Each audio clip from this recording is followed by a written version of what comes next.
رب العالمین کے سامنے جہنم پکار کر کہتی ہے، یا اللہ میرے اندر آگ کی حرارت بہت زیادہ ہے، میرا ایک حصہ دوسرے حصے کو کھائے جا رہا ہے، میری آگ مجھے ہی برباد کیے جا رہی ہے، میرا ایک حصہ دوسرے حصے کی وجہ سے جل رہا ہے، میرے اندر کوئی نرمی پیدا کر دیجئے گا۔ تو رب العالمین نے جہنم کو 2 سانس عطا کر دیے اور کہا کہ ایک سانس آپ اس دنیا کے اندر پھینک دینا، وہ گرمی کا سانس ہے، جب وہ گرمی چلی جائے گی پھر آپ نے سردی کا سانس پھینک دینا ہے، کیونکہ جہنم صرف گرم نہیں بلکہ سرد بھی ہے۔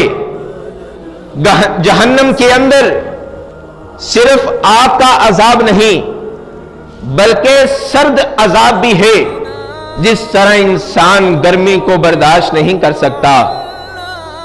انسان کہتا ہے کہ مئی جون کا مہینہ ہے، یہ دوپہر کو میں جاؤں گا تو میرے پاؤں سڑ جائیں گے، جل جائیں گے، اگر کوئی جائے تو اپنے سر پر کوئی کپڑا رکھ کر جائے اور رستے میں 2-3 گھنٹے کے بعد اپنے سر پر پانی بہا لے تاکہ انسان کی طبیعت خراب نہ ہو۔ یہ جہنم کی گرمی وہ ایک سانس لے رہی ہوتی ہے اور ہم ایک سانس بھی برداشت نہیں کر سکتے۔ اگر جہنم کے اندر نعوذ باللہ اللہ تعالی ہم کو بچا لے، اگر جانا پڑ گیا تو کیا معاملہ ہوگا؟ حضرات، ایک جہنم کی کیفیت سخت ہے، وہ گرمی کی صورت میں ہے، اور دوسری کیفیت اس کی سرد ہے۔ جس طرح ہم سردیوں میں اپنے آپ کو محفوظ کرنے کے لیے گھروں کے اندر بیٹھتے ہیں، اپنے آپ کو محفوظ کرنے کے لیے اپنے جسم پر چادر اوڑھتے ہیں، اپنے آپ کو محفوظ کرنے کے لیے جرسی پہنتے ہیں، اپنے آپ کو محفوظ کرنے کے لیے بوٹ کا انتخاب کرتے ہیں۔ کوئی باہر جائے ہم کہتے ہیں کپڑا لے کر جاؤ، سردی لگ جائے گی۔ کوئی باہر جائے، کوئی جب بچے نکلتے ہیں ماں باپ ان کو کپڑے میں لپیٹ کر باہر نکالتے ہیں تاکہ آپ کی طبیعت خراب نہ ہو، آپ کو فلو نہ ہو جائے، نزلہ زکام کھانسی نہ ہو جائے۔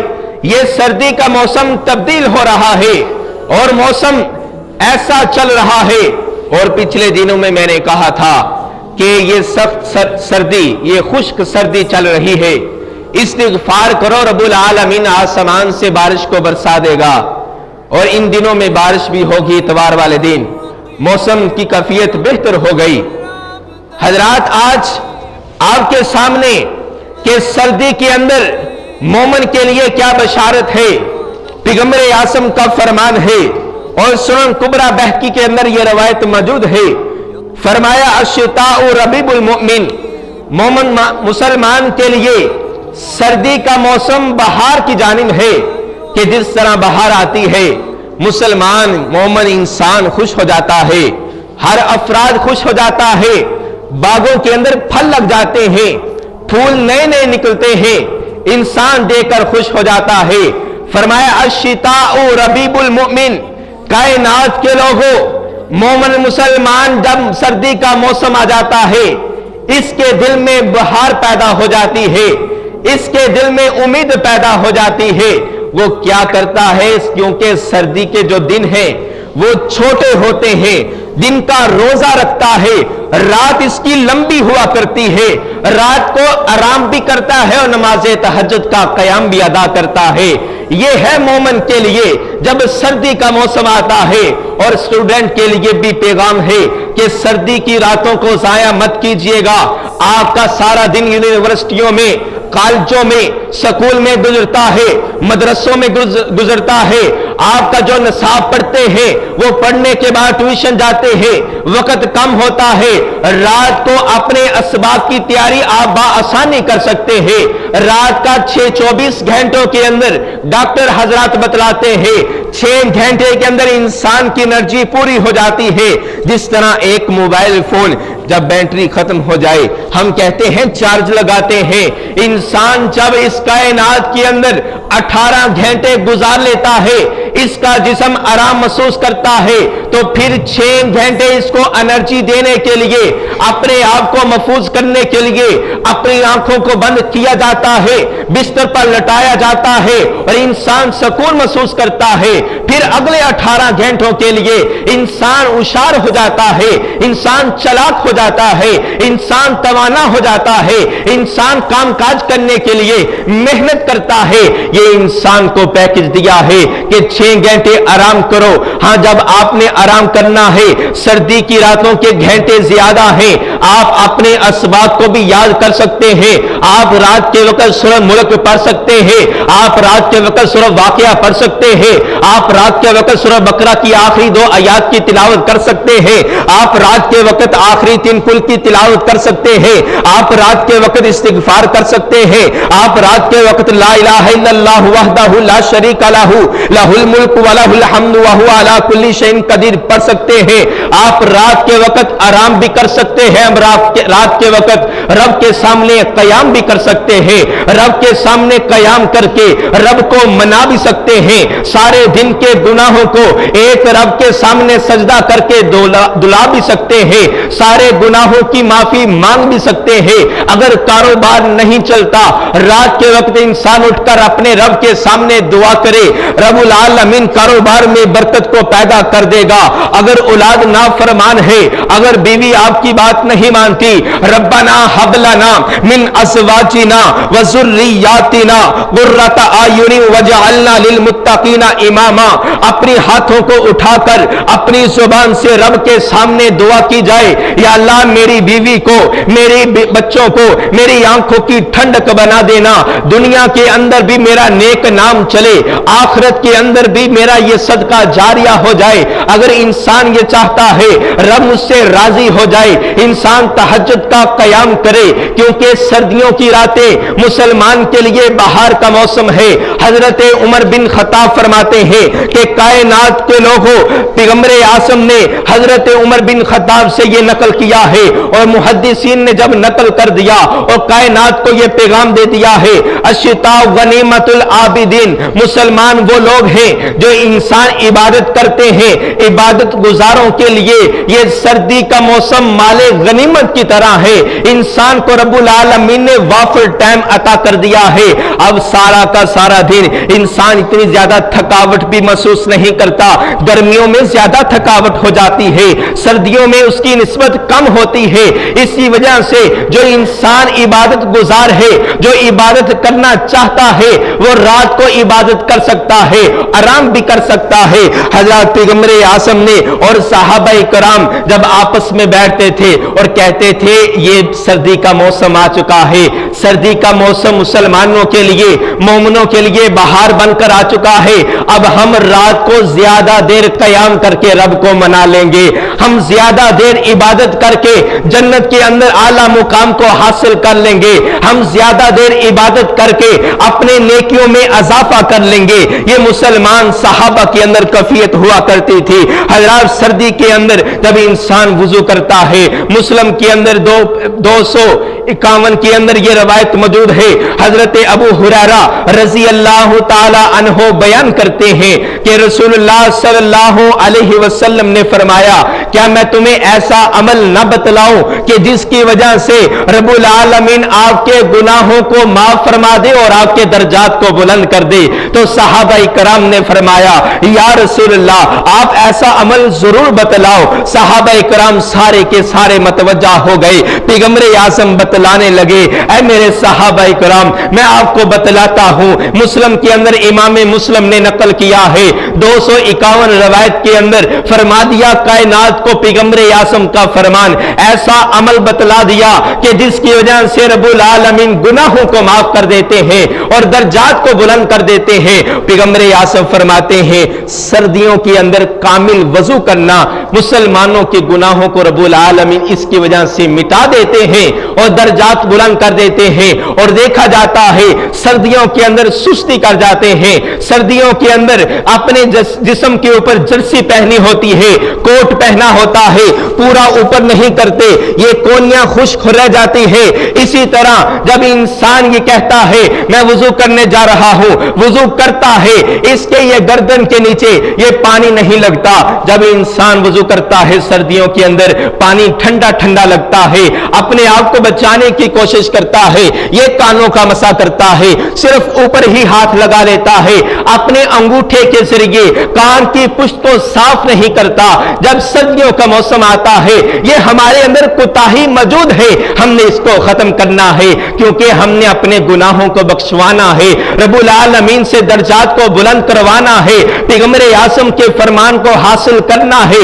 جب ہم وضو کرتے ہیں یہ پاؤں کے ایڑیوں کے طرف سے جو حصہ ہے یہ بھی خشک رہ جاتا ہے۔ حضرت عمر بن عاص رضی اللہ تعالی عنہ فرماتے ہیں نماز عصر کا وقت تھا، پیغمبر اعظم کے وقت، پیغمبر اعظم نے جب فرمایا کہ نماز کے لیے جمع ہو جاؤ، ہم وضو کرتے ہیں، جلدی جلدی وضو کرتے ہیں، سردی کا موسم ہے۔ ہم نے دیکھا جب پیغمبر اعظم کے پاس آئے تو پیغمبر اعظم نے فرمایا، اپنی زبان سے اعلان کیا، توزع النبی، کائنات کے لوگوں، ویل للعقاب من النار، ایسے لوگوں کے لیے ہلاکت ہے، ایسے لوگوں کے جسم کو جہنم میں ڈال دیا جائے گا جو وضو کرتے ہیں ان کے اعضاء خشک رہ جاتے ہیں، جن کی ایڑیاں خشک رہ جاتی ہیں۔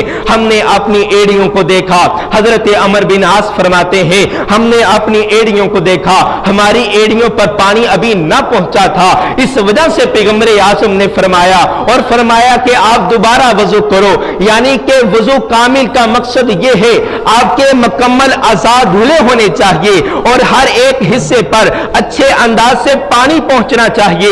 اور اب یہ کہتے ہیں 3 مرتبہ پانی پہنچنا چاہیے، اور پیغمبر اعظم کا فرمان سن لیجئے، 1 مرتبہ ہر ایک اعضاء پر پانی پہنچانا فرض ہے، دوسری مرتبہ بہتر ہے، اور تیسری مرتبہ اس سے بھی زیادہ بہتر ہے۔ ایک آپ نے چلو بڑا، آپ نے کولی کی، اگر آپ کو محسوس ہو چکا ہے میرا منہ بالکل صاف ہو چکا ہے، 1 مرتبہ کافی ہے۔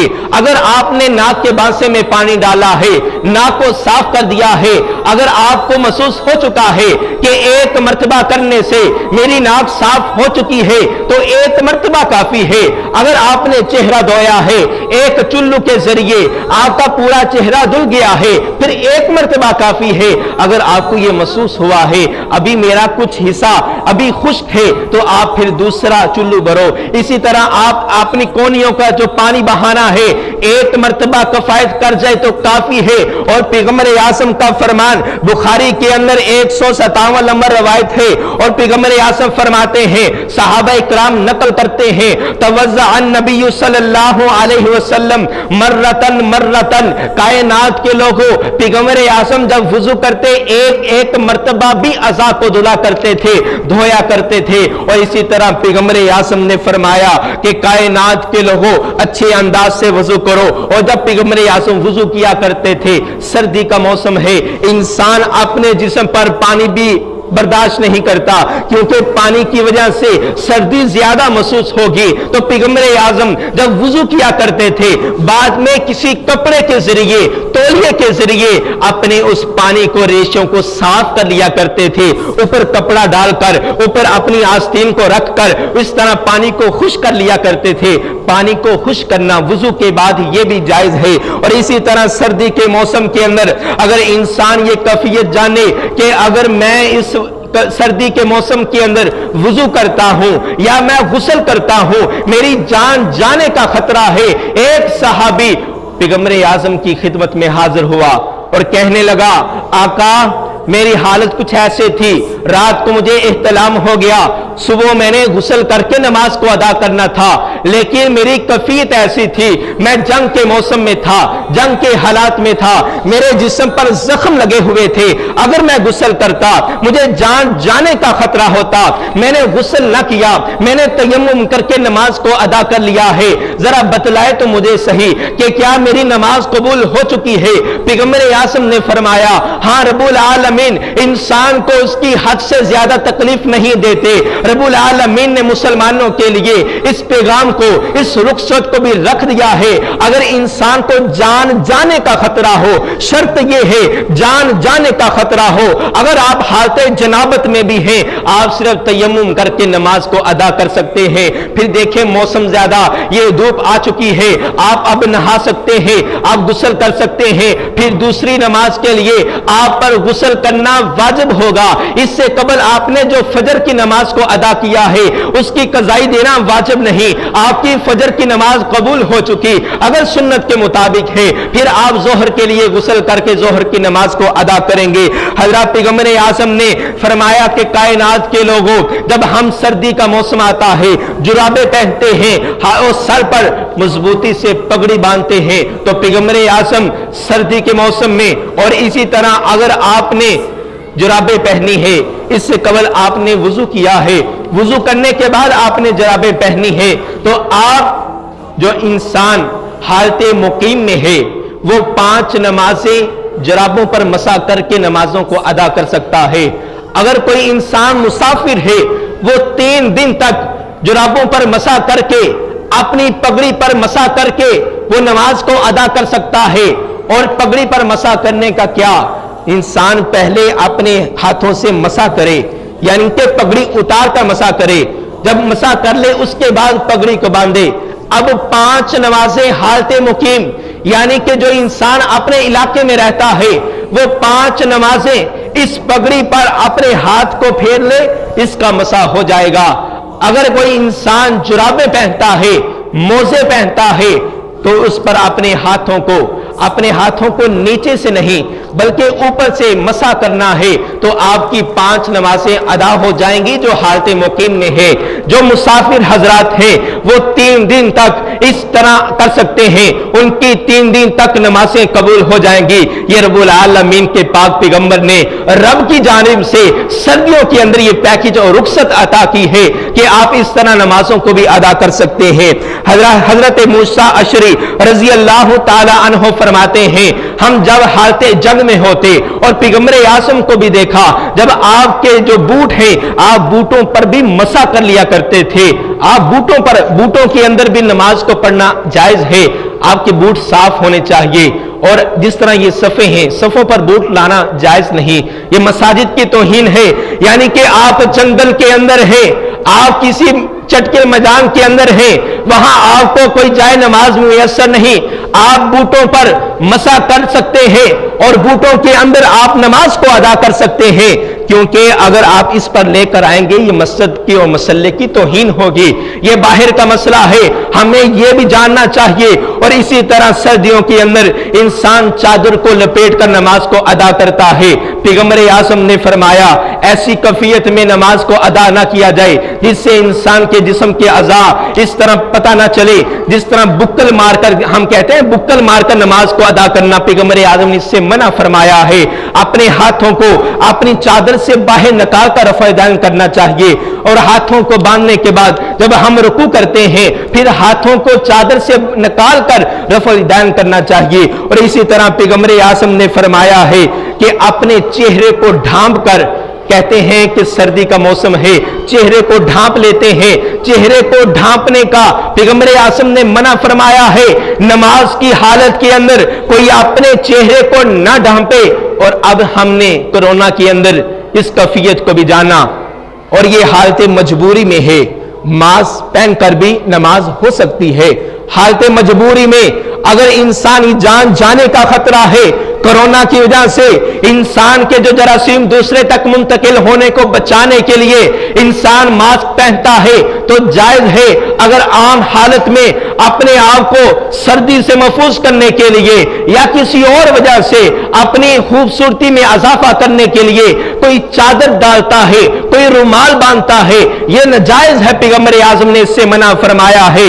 اور سردی کے موسم میں دستانے پہن کر بھی نماز کو ادا کیا جا سکتا ہے، یہ پیغمبر اعظم نے رخصت ادا کیا ہے، رخصت مسلمانوں کو دی ہے۔ اور انسان جب دیکھتا ہے بارش ہو رہی ہے، سخت سردی ہے، تو اس سخت سردی کے موسم میں انسان 2 نمازوں کو جمع بھی کر سکتا ہے۔ حالت مقیم میں ہے، بارش ہو رہی ہے، انسان کہتا ہے اگر میں مسجد میں جاؤں گا تو مجھے بارش کی وجہ سے اور سردی کا موسم ہے مجھے بخار ہو سکتا ہے، اپنے آپ کو بچانے کے لیے ظہر کی نماز کو ادا کرنے کے لیے آتا ہے، ساتھ عصر کی بھی نماز پڑھ لیتا ہے تو یہ جائز ہے، اسی طرح مغرب کی نماز کو ادا کرنے کے لیے آیا ہے تو اس کے ساتھ عشاء کی نماز پڑھ لیتا ہے، جائز ہے۔ بہتر یہی ہے انسان ہر نماز کو اس کے وقت پر ادا کرے، لیکن سخت سردی کے موسم کی بات ہے، انسان کو اپنے بیمار ہونے کا خدشہ ہے تو اس رخصت پر بھی عمل کیا جا سکتا ہے۔ پیغمبر اعظم نماز ظہر کے ساتھ عصر کو جمع کرتے، نماز مغرب کے ساتھ عشاء کو جمع کرتے۔